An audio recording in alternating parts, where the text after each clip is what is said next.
So let's say you wanted to have a green school. What would be some of the first steps that you would take in greening that school? So I think that by far and away the most important thing when it comes to a successful green school project is an integrated approach.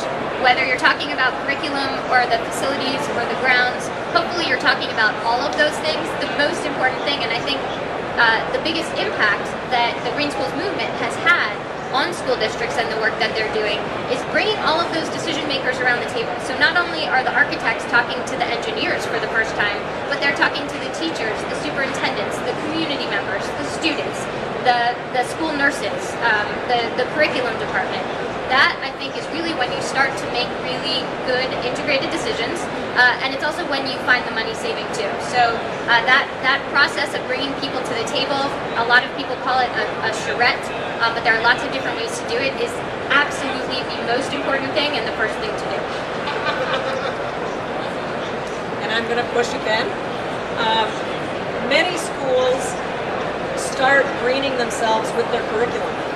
I have a number of principals who open schools or move to public schools to transform those schools to improve student achievement.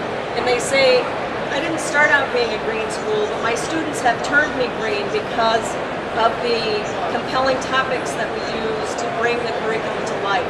And so I think that there are some schools who are not in the building process, and the students can assess facilities and air quality and products that are being used through the curriculum and green their school from the inside out.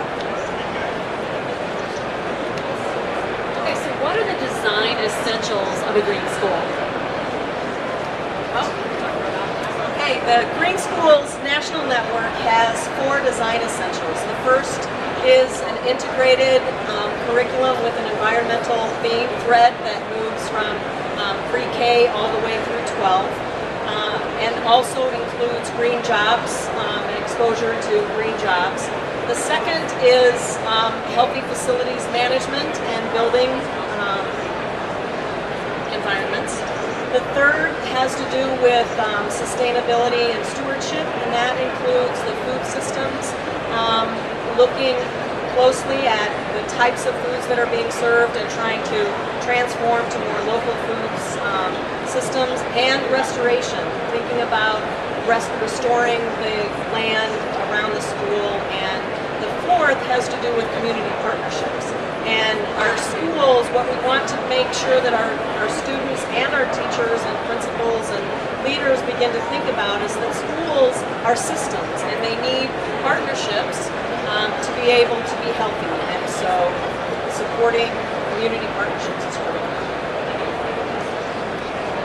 So how many of you guys have seen the new version of Lead? Did you know they have a new version of Lead that actually came out about a week or so ago? It's kind of informally called Lead 2012. It's different. It's definitely different. It's a bigger shift than it was to the 2009 version. And so what you'll notice is there's a real emphasis on energy efficiency. So the question for the panelists is, how can energy efficiency and good indoor air quality work collaboratively versus being an antithesis to one another? So energy and IAQ at the same time. Well, I think we all agree energy efficiency is extremely important, and that's why this has such a strong emphasis. But one of the, I think, challenges we often face is if we change one part of a system. In this case, if we change the energy efficiency installation or that of a building, we may affect a lot of other systems. And unfortunately, if we don't pay attention to those other systems, we may also have an indoor air quality. We may end up with indoor air quality problems. So it is key to make sure that energy efficient buildings, tighter buildings with tighter building envelopes, and often with a lot of insulation materials and so forth, also have adequate ventilation, also have source control in place, meaning the products and the pollutants you bring in are controlled and will not pollute the indoor air quality. This is the best way to how energy efficiency, ultimately ventilation, mechanical systems, and the products in the buildings go together to create healthy environments. So how do green schools actually improve occupant comfort and their health? Have you guys seen good health ramifications from green schools? I visited a school not too long ago in DeKalb County, Georgia, which is outside of Atlanta. And I was talking to one of the teachers there, and she told me that at the new LEED certified school, teachers no longer suffered from the 2:30 headache. These teachers actually had a term that they used to describe the way that they felt at the end of the day after being in the school building. And she also said that at the new school, well, at the old school, a kid raising their hand to ask to be excused to go use their inhaler was as common as a kid raising their hand and asking to be excused to use the bathroom. And she said at the new school, at the green school, that happened maybe 2 or 3 times a month. You know, asthma is epidemic. We as a country spend billions of dollars treating childhood asthma. And we know very clearly that there is a connection between indoor air quality and the impact that it has on children's health. We've heard so many stories from parents, from architects, from teachers. One in Virginia where they were at an opening ceremony for a green school, and a woman came up to the architect and she put something in his hand. And she said, he said, "What's this?" And she said, "I want to thank you. This is my son's inhaler.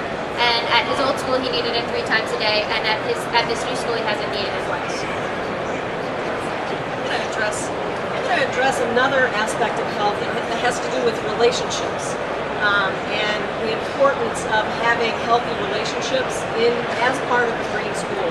When we work with schools to integrate curriculum and talk about community partnerships, what we also try to do is develop teams in schools and healthy relationships in schools. And that, along with the air quality and the pleasant environment, enhances both teachers and students' experience. And so by focusing on the culture of the school and greening the culture, meaning making it healthy and sustainable through those relationships, that also has a huge impact. So what would you say are some of the greatest challenges or hurdles that indoor air quality in green schools face? I think one of the biggest ones is probably just education. I think the majority of, and Rachel talked about an integrated approach, getting everybody at the table, everybody to participate. That's hard to do, and that doesn't happen frequently. So you have a lot of people that are influencing indoor air quality, make those decisions, but ultimately don't have the background, don't know what to do. And that's extremely important to focus on the educational part there. I think that's the first step, because once you have that in line, in place, and they know where the resources are, they know what actually impacts the air quality in a building, you are actually very close to the solution.